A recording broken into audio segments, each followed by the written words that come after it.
Olá galera, sejam bem-vindos a mais um Café Católico. Aqui fala Maria José. Vamos tratar sobre uma fé e razão. Para que nós precisamos? Será que fé precisam conversar? Vocês podem conversar? E para a gente conversar sobre este tema, estou aqui uma vez com a Bruna. Eu fiz a pauta desse programa e ainda assim sou a orelha. E estreando aqui no podcast, um grande amigo, Padre Hugo. Boa tarde, galerinha. Não se espantem, mas eu tô aqui. É isso aí, gente. Então, prepara o seu café e vem ver esse episódio muito bom que nós vamos falar um pouco sobre fé e razão.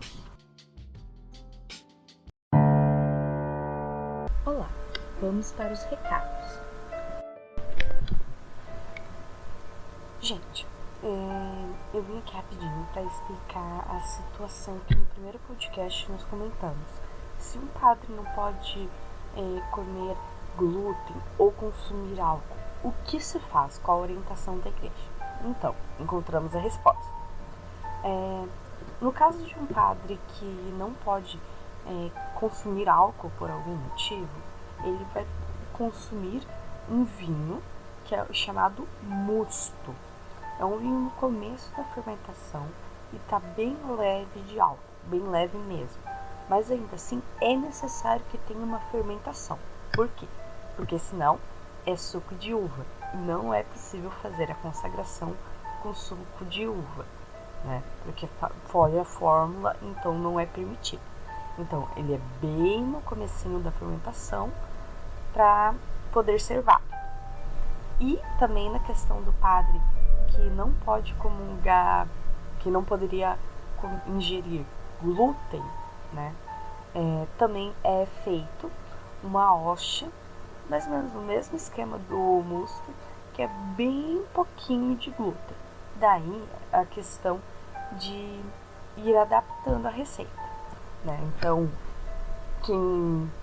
o padre, quando tem essa questão, ele comunica e se vê junto com a sua diocese ou com a sua ordem religiosa e vão testando qual é o mínimo de glúten que aquela pessoa pode ingerir, porque glúten é uma intolerância, né? Então vai se moldando, mas isso é caso a caso, né? Então é isso, a gente conseguiu a resposta. E também hoje tá rolando lá no nosso Instagram, hoje no caso, se você tá escutando no dia do lançamento, né, dia 10 de setembro, tá rolando uma enquete sobre qual será o próximo tema, né? Então temos a opção de contos de fada, filmes da Pixar ou realidade virtual. Vota lá e conta pra gente o que você quer ouvir. Bom café!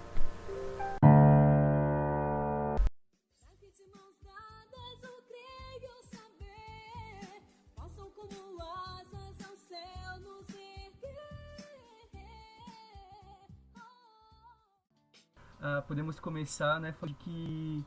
O que é fé e razão? O que é fé e razão? Fala primeiro.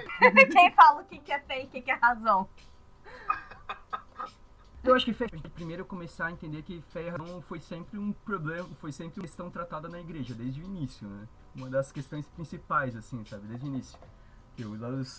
Lá na Patrícia, os padres da igreja, já no início dos primeiros séculos, já começaram a se preocupar com isso, como que a gente podia conciliar fé e razão. Principalmente por causa do contato da fé católica com a filosofia grega, né? E ali começa a discussão entre fé e razão. Porque a filosofia, ela busca a verdade, a fé busca a verdade. Nós, com a fé, a gente já sabe o que é a verdade. O quê? Mas assim, ó, sim. Quando a gente fala que fé e razão sempre foram uma preocupação da igreja ou de outra dimensão, seja a questão acadêmica, intelectual, filosófica, não sei. É porque assim, ó, eu sou meio absurdo para pensar às vezes, mas vocês não ligam não. São duas coisas, são duas esferas que a gente não tem como dizer que é uma preocupação de um período ou é uma preocupação de uma dimensão da sociedade, ou é uma preocupação de igreja ou de ciência. Não, porque para ambas acontecerem, para nós que acreditamos, é preciso, na verdade, de duas partes. Uma, quem as cria. Segundo, quem as recebe.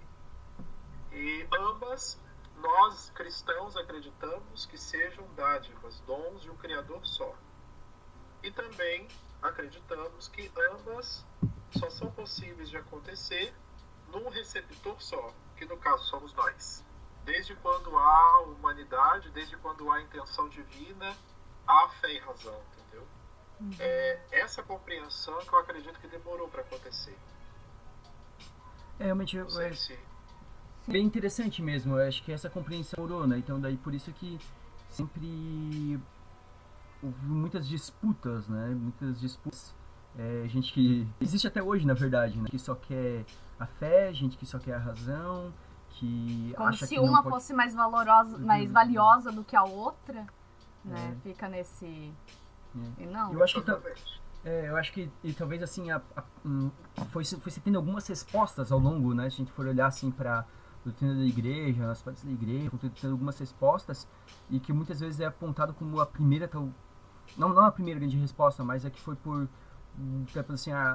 assim, muitas vezes tomado como filosoficamente a resposta mais precisa seria a resposta de São Tomás de Aquino para o problema, que daí ele vai dizer, ele distingue, né? Ele vai falar que vai tratar de coisas diferentes, né? A fé trata do sobrenatural, a razão do natural e uma auxilia a outra. E daí que a graça não sube a natureza, quer dizer, né? Que a graça ela aperfeiçoa a natureza, né? Ou seja, a fé ela vai aperfeiçoar a razão e a razão vai ajudar a explicitar a fé.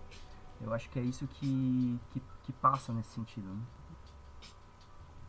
Pois é porque é bem aquilo que Ratzinger escreve, né? Que João Paulo II e Ratzinger e o magistério da igreja acaba abordando até então. É porque são duas dimensões que compõem, na verdade, a integridade do ser humano, né? E aí lembrando de que Cristo, quando nos salvou o ser humano inteiro, a gente consegue entender que quando Deus pensa no ser humano inteiro e não fragmentado.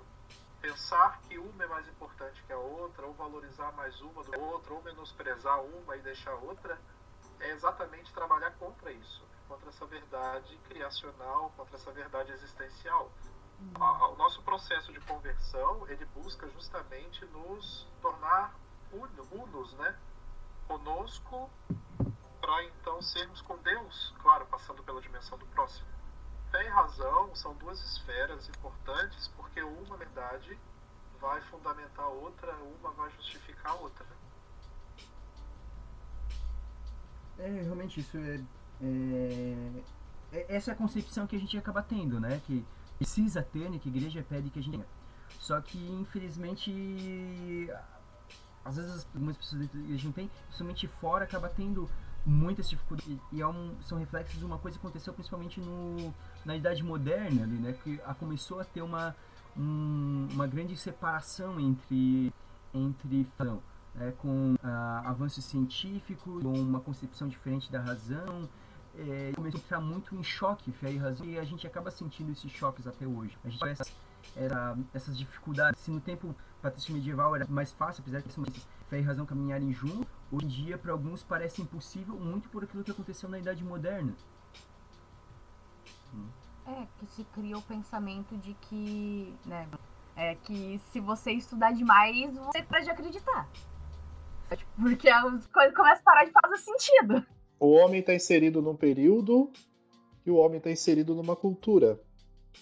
De acordo com o que acontece no período histórico e de acordo com a cultura que ele vive, isso vai constituir também o modo dele ver o mundo e todas as coisas.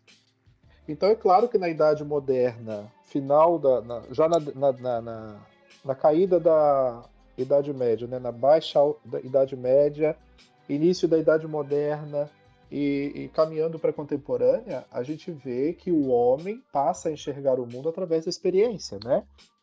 através do empirismo, através do cientificismo. Só tem valor aquilo que pode ser provado materialmente, inclusive, ou através de cálculo, ou através de fórmula. Então, o abandono daquilo que é, digamos, metafísico, digamos assim, né? Que é aquilo que está para além e superiormente desse mundo, contribui para que o homem também enxergue, de um lado, mais a razão, em contrapartida com a Idade Média, que já condenava um raciocínio muito lógico em vista de uma religião que se baseava mais na obediência cega da fé, que não questionava, né, que não provocava, digamos assim. Então a gente tem que entender o contexto, né, também de cada período desse. Tem uma frase até, quando eu estava pesquisando, tem uma frase de São João Paulo II que eu achei legal. A ciência pode purificar a religião do erro e da superstição. A religião pode purificar a ciência da idolatria e dos falsos absolutos. Cada uma delas pode introduzir a outra no mundo mais vasto, no mundo em que ambas podem florescer. E acho que é isso, às vezes a razão ela dá uma aliviada também da gente não ficar fazendo as coisas cegamente, porque a nossa fé não pode ser cega, a gente tem um motivo para crer, não é simplesmente emoção ou algo assim. Eu acho interessante essa questão de contexto, que você falou do contexto histórico. Eu acho que isso remete um pouco a gente entender também o nosso contexto histórico atual, o nosso contexto que nós vivemos, e talvez entender qual que tem que ser a nossa preocupação em relação de fé e razão. Eu lembro disso porque quando eu li um debate entre 16 e um filósofo italiano, que agora eu não lembro o nome, é Paolo Flori da Cais, e é interessante que uma parte que o texto lá de Bento XVI, ele fala, na época ele era cardeal ainda, e ele fala que a gente não tem que ficar preocupado com a fé, tentar combater consensos científicos. A preocupação tem que ser a gente mostrar que a fé também é racional, sabe? E eu acho que, às vezes, se dá um embate muito grande, porque dos dois lados, se ciência quer enxergar a fé como totalmente racional, muitas vezes pode existir, por um lado, de quem está do lado da fé, digamos assim, que quer defender a fé, se preocupa em tentar apontar simplesmente erros da ciência, ao invés de mostrar que a fé ela é racional também, ela é racional. Mas está sempre ligado ao que eu te falei, né? Agora, talvez algo que... Talvez não, com certeza algo que a gente possa pensar que faça com que a gente tenha certeza de que ambas são amigas, que não estão competindo por lugar. Na verdade, quem as coloca em posição de adversário somos nós, né? Mas uma das maneiras da gente ver as duas como amigas seria o fato de uma conseguir ter a capacidade de equilibrar a ação da outra, né? Porque puramente razão é seco, puramente fé é molhado, encharcado demais. Fazendo essa comparação com o solo, por exemplo. Então, nem encharcado, nem seco. Uma consegue fazer com que a outra atinja um nível de equilíbrio maior, né? E aí que está o esforço do pensamento contemporâneo, inclusive do magistério, a partir de João Paulo II para cá, de tentar fazer com que os pensadores contemporâneos, não só na esfera religiosa, mas também na esfera, digamos, científica, no modo geral, perceba isso, né? E pare de tratar as duas como se fossem briguentas, como se estivessem disputando lugar na humanidade. Esse realmente é o grande desafio, né? De mostrar essa... a gente aceitar que não são inimigas. É porque a gente é criado muito... Nós agora, né? A gente tem muito essa coisa de ficar olhando assim, tipo, que colocar ciência na questão de razão, né? Mas que fé e ciência não se mistura. E é impossível você tratar as duas coisas. Não pode. Ou você vai ser... Ou é a ciência ou a fé. Tem que fazer uma escolha. E tem como, sim, levar as duas coisas. Eu acho que uma coisa que... nós já passamos experiência de conversar com pessoas que estavam, às vezes, com Eu acho que é uma coisa que a gente pode levar aqui para a dificuldade de algumas pessoas. Que, por exemplo, às vezes tem pessoas que elas ficam com medo de estudar certas coisas porque existe às vezes ficam com medo de perder a fé, ou medo porque vão fazer uma determinada faculdade e às vezes o pensamento, o fato delas terem fé não ser aceito, não ser aceito bem, elas ficam com medo de perseguição, tudo, que a gente sabe que pode acontecer, mas às vezes algumas pessoas que eu vejo que parece que, às vezes alguns católicos, às vezes podem querer fugir de um debate a respeito de fé, de uma razão, de procurar uma coisa mais madura, da fé, de apresentar fé mais madura, de buscar aprofundar a sua razão, por talvez medo de perder a fé. Eu acho meio complicado isso, mas às vezes eu vejo isso às vezes acontecer. E porque muitas vezes também, vou colocar o jovem que vai entrar em faculdade, coisa assim, né? Ele escuta muito dos mais velhos, às vezes falando tipo, toma cuidado, não vai sair da igreja agora que vai pra faculdade, sabe? Não deixe de tomar secundário, sabe? Na verdade, agora vamos pegar a ajuda da psicologia, né? Existe o inconsciente coletivo e a gente tem que admitir o poder que ele tem, né? Que ele exerce na sociedade, na massa, digamos assim. E o inconsciente coletivo a respeito desse tema, ele tem bastante ranço da Idade Média. Tem bastante ranço da Idade Média da prática de fé pelo medo, né? O medo determinava a prática de fé das pessoas, o medo do inferno, o medo do diabo, né? O medo de Deus não perdoar, essas coisas assim. E, inclusive, o medo de não conseguir dos pais o que quer, porque tem que obedecer à fé dos pais e tal. E aí, sobretudo quando a gente tem contato com os mais antigos,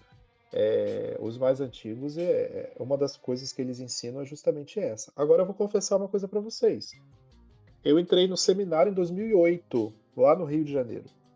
E na minha conversa de avaliação com o meu formador, nas vésperas da formatura, da apresentação do TCC da filosofia e da formatura da missa de encerramento, na conversa com ele, qual foi a primeira pergunta do meu formador?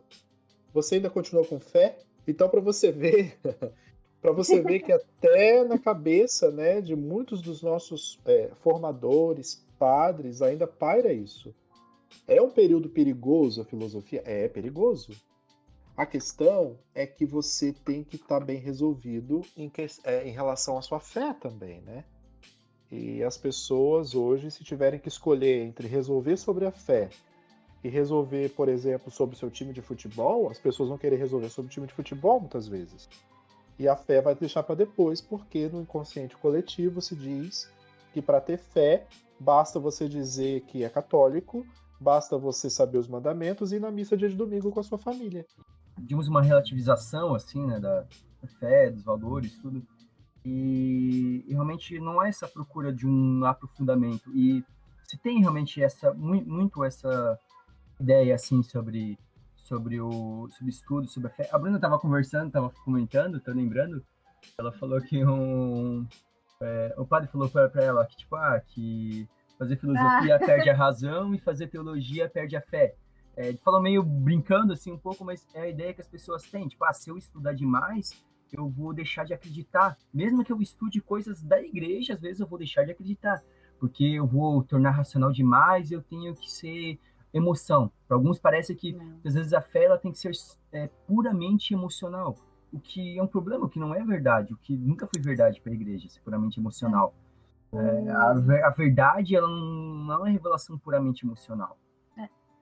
Esse padre, até que o José comentou, ele brincou comigo, ele falou, daí, claro, ele tava brincando muito, mas na questão também que sim, se você estudar, tu não vai ter a mesma fé, a mesma razão que você tinha antes. Você vai ter um novo conhecimento e vai ser transformado. Então, você vai perder o que você tinha, mas vai conquistar alguma outra coisa, né?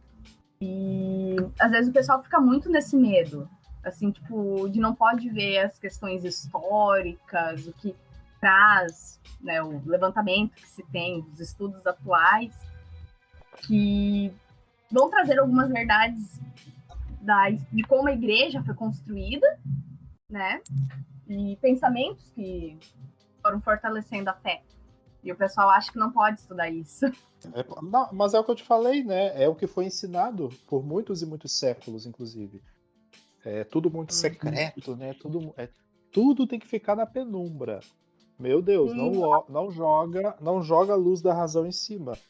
E aí, quando o ser humano se depara com a idade moderna e começa a provar um monte de coisa por meio do pensamento racional, meu Deus, daí tem gente que entra em crise, né? Porque por muito tempo ficou escondido e achando que conhecimento era sinônimo de ateísmo. Sim. Tem uma historiadora que eu gosto bastante, eu vou citar ela porque ela brinca essa questão que o pessoal fica falando que porque a Igreja Católica esconde as coisas, o Vaticano esconde as coisas, né? E daí ela é historiadora de formação e ela é doutora, né? Doutora do Paguerra, gosto muito dela. Ela é doutora em demonologia, né? Mas ela não é católica. E ela é historiadora. E daí quando falam pra ela assim, porque o Vaticano esconde, ela fala, não, se esconde é porque, como em qualquer boa biblioteca, tá desorganizado. Deve estar lá perdido, só não é que tá escondido. Só não acha tá lá. Porque os historiadores dizem que todo museu e biblioteca é bagunçado. Tem aquelas milhares e milhares de arquivos lá que o Vaticano tá perdido em algum lugar as coisas. Você tem alguma coisa pretensiamente escondida. Porque a igreja incentiva muito o estudo. Né? Então. Mas vamos falar a verdade, né? A igreja inventou o método científico, a gente sabe disso. A igreja criou o método de escola, de catequese, de universidade no período escolástico, a gente sabe disso. Né? Só que a gente sabe também. Eu faço faculdade de pedagogia e o pessoal geralmente fica bravo no começo, quando começa a falar muito da igreja. Só que a gente sabe também, mas vamos falar a verdade. Por muitos e muitos anos, a igreja controlou o que era ensinado também, né? Sim. Então, podemos negar isso. Não. Então, também um pouco desse inconsciente coletivo de que tem medo do estudo por conta da fé, de perder a fé, a igreja também teve participação, né? Sempre existiu isso, né? Em meio de várias pessoas que às vezes acabavam voltando atrás, tudo, mas existiu o receio.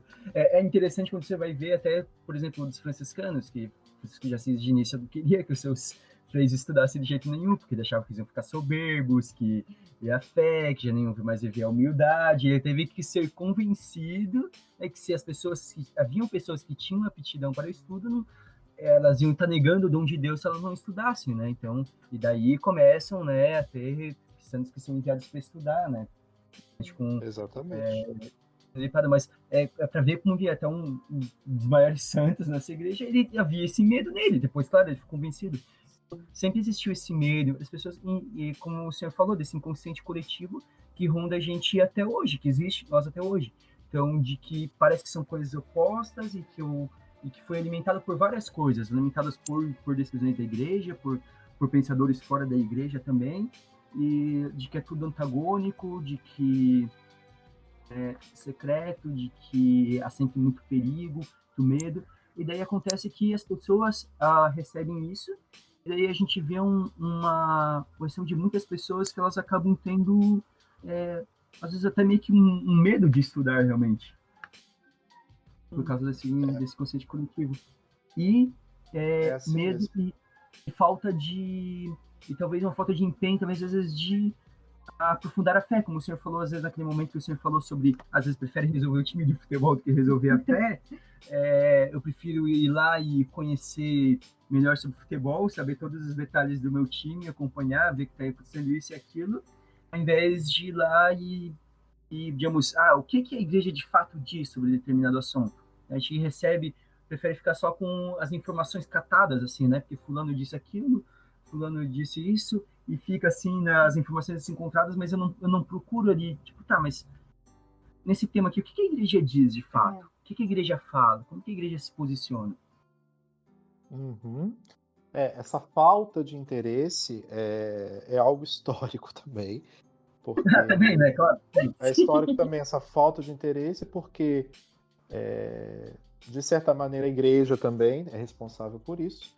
Mas o cristão, sobretudo, eu vou falar do católico, porque é o nosso meio, né? Não vou falar das outras, porque eu não estou lá. Mas nós fomos acostumados a pegar tudo pronto, né? Da igreja.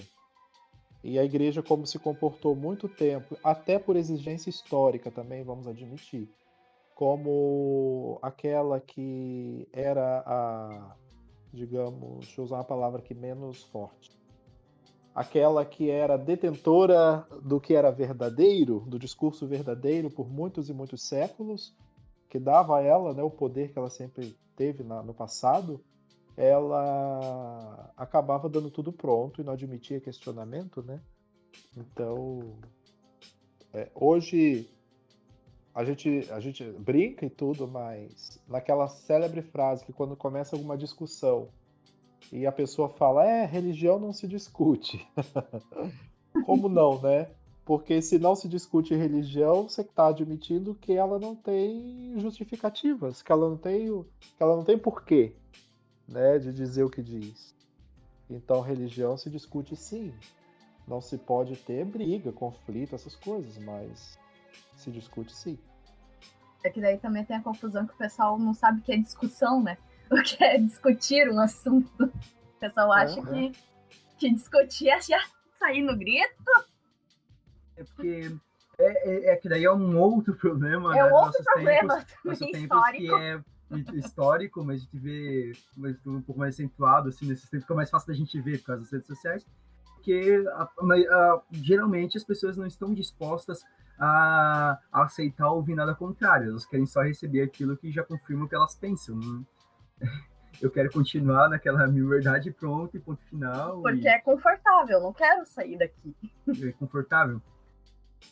Por isso que eu sempre digo que a questão não é em ficar focando o olhar e a preocupação na fé, porque isso ela está muito bem sistematizada.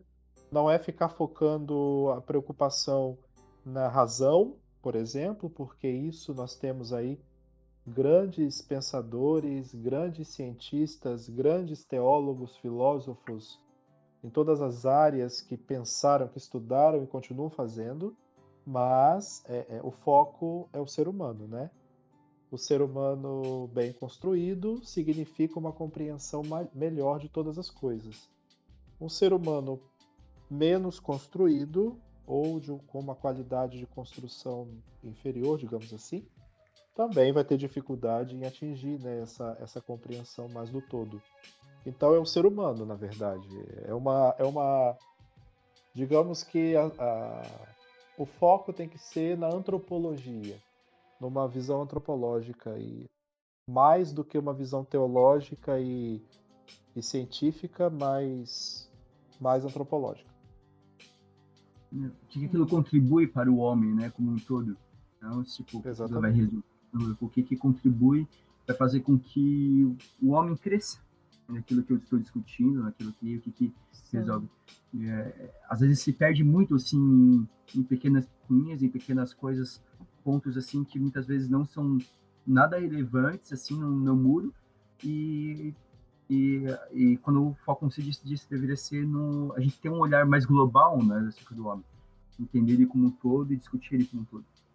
Alguma coisa que você quiser comentar, alguma situação? Não, é por causa que, assim, quando a gente vê a questão de fé e razão, a gente vê alguns dilemas, né? A gente vai passando. Eu vou até colocar o exemplo, por exemplo, do Pedro, meu noivo. O Pedro, ele disse que ele já era coordenador de grupo de jovens, tudo, e daí ele descobriu, ele já tá com 17 anos, 17 para 18, ele descobriu que a igreja proíbe o uso de camisinha anticoncepcional, por exemplo. Ele ficou revoltado com a igreja. Ele ficou assim, quem é a igreja pra mandar nisso? Ele ficou assim, sabe, indignado. Só que daí tem a questão de que às vezes a gente pode estranhar alguma coisa que a igreja diz, só que daí tem o ponto de o que eu vou fazer a partir desse estranhamento? O Pedro foi, estudou e entendeu daí o porquê que a igreja diz. Inclusive aqui fica o meu, se você quiser um pouquinho sobre isso, você pode ouvir o nosso segundo episódio, que é sobre castidade. Isso. Falamos exatamente esse tema, mas damos uma visão sobre o que é castidade, então você pode ouvir um pouquinho, se você né? quiser. Não, se ainda não ouviu, você vai ouvir esse programa. Né? E às vezes a gente tem umas coisas que as pessoas, quando nós termos uma vida religiosa, as pessoas perguntam pra gente, né? As pessoas ficam bravas e às vezes querem que a gente saiba todas as respostas e a gente não sabe. Que nem uma vez que perguntaram pra mim, Tá, fala. Uma vez perguntaram pra mim, eu fiquei assim, ué? A mulher era uma evangélica, né? Era uma colega minha de turma, e ela veio assim, mas por que o padre tem que estudar tanto se os apóstolos não estudavam? Você que já é padre, responde essa. Você que já é padre. Porque eles passaram 3 anos com aquele que é o caminho, a verdade e a vida. Isso supre qualquer tipo de faculdade, pelo amor de Deus. Eu lembro que na época eu até falei pra ela, assim, você devia ter falado assim, você não tem fé em Jesus, minha querida? Ele é o caminho, a verdade e a vida. 3 anos. Eu já mandaria na lata, né, José? José me conhece. Exatamente. Eu tinha um pouquinho de medo da mulher, porque ela era maior do que eu, então eu... Não, mete essa que ela vai ficar quieta. Mas quase todo mundo é maior que você também, Bruna, né? Então não é grande coisa. Não é verdade. Para o que não conhece... O ouvinte que não conhece, eu tenho Agora, Bruna, se você viver situações parecidas com essa outra, a pergunta anterior, né? A pergunta não, com a situação do Pedro, né? Um exemplo do Pedro aí que ficou revoltado com alguma descoberta, com alguma eureka, né? Que ele teve na vida em relação à igreja. Aí está uma questão de visão a respeito da missão da igreja no mundo, né? A gente tem que perceber que a igreja ela não tem vida própria. Ela tem uma missão. E essa missão é que dá vida para a igreja. De tal maneira que quando ela não cumpre essa missão, ela não está sendo igreja. É como nós, no nosso batismo, né? Nós não temos vida por si mesmos. Nós ganhamos a vida de Deus, de um outro. A igreja é a mesma coisa, de uma instância que precisa de Deus e precisa cumprir sua missão para ser igreja. Qual é a principal missão da igreja? Guardar aquilo que já foi revelado. Então, a igreja não é da alçada da igreja inventar coisas, não é da alçada da igreja criar regras. Se faz, ela não está fazendo pela regra, ela está fazendo para cumprir a missão de guardar aquilo que a Escritura revela. Então, quando ela fala de anticoncepcionais, quando ela fala de preservativo, de métodos anticoncepcionais artificiais, no caso, né? Ela está falando não porque ela está se preocupando com a indústria da camisinha e do anticoncepcional, não porque ela quer prejudicar também as indústrias, não. Ela está falando, na verdade, a favor de uma coisa maior que isso, que é a vida, né? E isso influencia também no controle da vida. Porque ela tem um olhar isso vai um olhar para o ser humano como um todo, né? Como foi uma coisa que você falou, né? É uma coisa que vai agregar. Aí você acaba descobrindo então que a igreja, na verdade, ela não proíbe nada. A igreja é a favor de coisas maiores do que as negativas aparentam. Sim. Deixa eu ver o que mais que a gente também já pensando assim em questões. Não sei se o padre tem alguma questão que já levantaram para o senhor de questão de fé e razão. Se o senhor passou por algum conflito. Não. Não. É porque assim, ó, quando eu fui pro seminário, eu já fui com 28 anos, né? E indo para o seminário, eu já tinha vivido anos de catequese, anos de experiência na paróquia, de comunidade, experiência de vida também, bastante coisa já tinha passado. Então, quando eu cheguei aí para o seminário, a minha questão de fé estava muito bem resolvida. Eu não apresentava dúvida nenhuma. E eu já fui com a plena certeza daquilo que era a missão da igreja.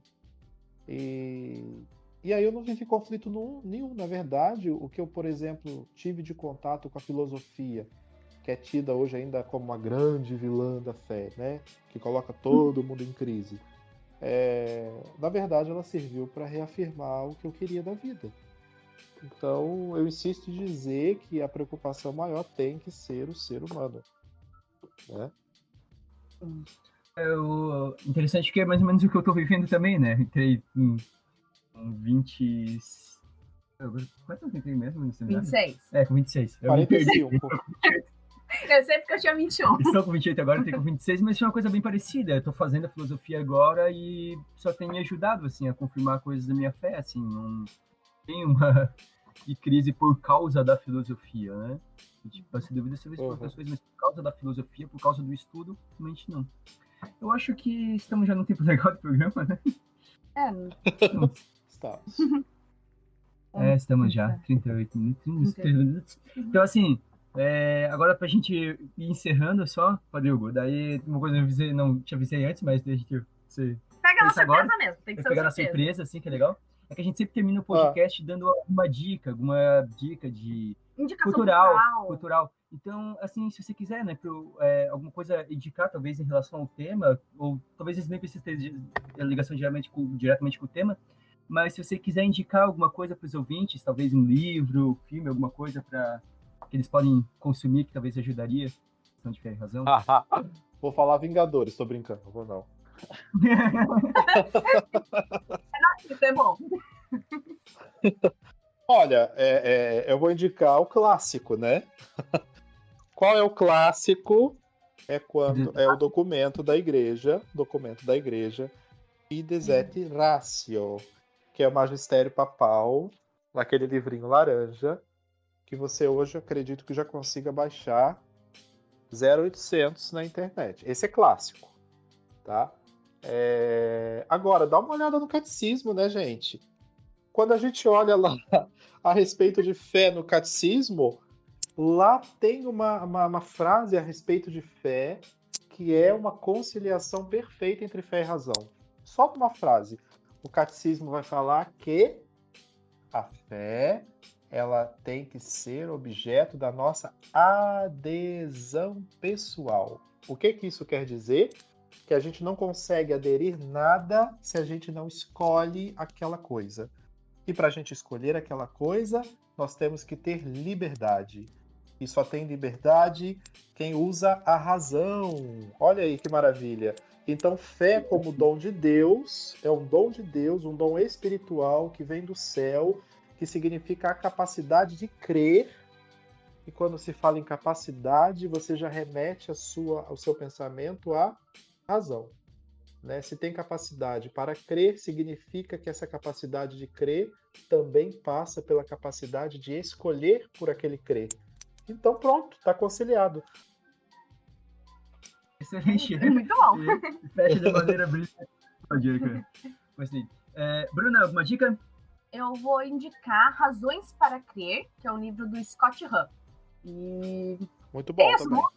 Não, leiam. Procurem, é muito bom. Façam de presente para os amiguinhos. Eu vou indicar um livro que na verdade, foi o livro que ajudou a ter a ideia para esse programa, que foi um livro que eu publiquei no meu Instagram, que eu havia lido e gostado, que é Deus Existe? Pergunta, Deus Existe? É uma de Ratzinger. Isso, de Ratzinger. Eu tenho esse livro. Com um filósofo italiano, né, Paulo Flores da Casa. Exatamente. O texto dos dois, e daí o debate deles foi muito interessante, e daí uma ouvinte aqui do podcast comentou e falou que seria interessante fazer um programa sobre, e eu comento também porque daí para o ouvinte a gente pede que vocês enviem para nós também sugestões, coisas que vocês gostariam de ouvir aqui no programa, que vocês achariam interessante a gente tratar, e aqui fica, né, e agradecimento aí a Adriane, que deu a dica aí, que deu a dica do programa, e então chegamos nesse programa sobre fé e razão. Considerações finais, Bruno? Nos sigam no Instagram, @café.católico, e baixem o programa no Spotify, no Deezer, no Anchor ou Anchor, que eu nunca sei falar. O link vai ter lá o link tá no Instagram. Na bio do Instagram. Baixem pra mostrar pra gente que vocês estão escutando. E também, se vocês têm alguma dúvida, esse programa, se você tem alguma dúvida, algum comentário, pode mandar uma mensagem lá no Instagram, ou talvez no e-mail, também vai estar na descrição do episódio. Entre em contato com a gente, o feedback de vocês é muito importante. Rodrigo, mais uma agradecendo, muito obrigado aí pela sua pela sua presença, por ter aceitado esse convite para estar aqui no episódio. Ok, eu que agradeço, né? Foi uma honra ter sido convidado e participar desse momento aí. Só queria deixar um recado para quem nos ouve. Se você precisar de ajuda, né, para sanar uma dúvida, não que eu vá saber, mas a gente pode procurar junto. Eu sou padre aqui no bairro do Aventureiro, em Joinville, então é só procurar aqui que a gente dá um jeito de te ajudar. Bem, então. O senhor poderia quer terminar o episódio com... Eu acho que se a gente tem um padre, nós podemos pedir o favor dele dar uma bênção para nós, os nossos ouvintes, né? Acho que a gente pode. Boa! Muito bom, muito bom. Obrigado por lembrar que o padre pode dar bênção. Isso. Conheço um padre que quando era diácono esqueceu que podia dar bênção. Ah, é? Ah, não liga não, que nas primeiras semanas também eu esqueci que eu já podia abençoar a água, tudo isso. Ele disse que chegou uma senhora pra ele, você pode abençoar esse terço pra mim? Ele falou, peraí, deixa eu procurar o padre. Começou a olhar e falou, peraí, eu sou diácono. É, isso mesmo. É bem assim que a gente faz. Então tá, então vamos pedir a bênção de Deus sobre nós, sobre aqueles que nos acompanham no Instagram e também estarão ouvindo, né, esse programa, pedindo que as luzes do Espírito Santo, por intercessão de Maria Santíssima, de São Tomás de Aquino e de todos os pensadores da igreja e de fora da igreja que ajudaram a igreja a pensar, possam ser iluminados, né, pela graça do conhecimento, pela graça da verdade, para terem uma vida feliz, uma vida de encontros, uma vida de realizações. O Senhor esteja convosco. Ele está no meio de nós. Pela intercessão de Maria Santíssima, sede da sabedoria, e de São José, seu sábio esposo, abençoe-vos o Deus Todo-Poderoso, o Pai e Filho e Espírito Santo. Amém. Muito bem, abençoados.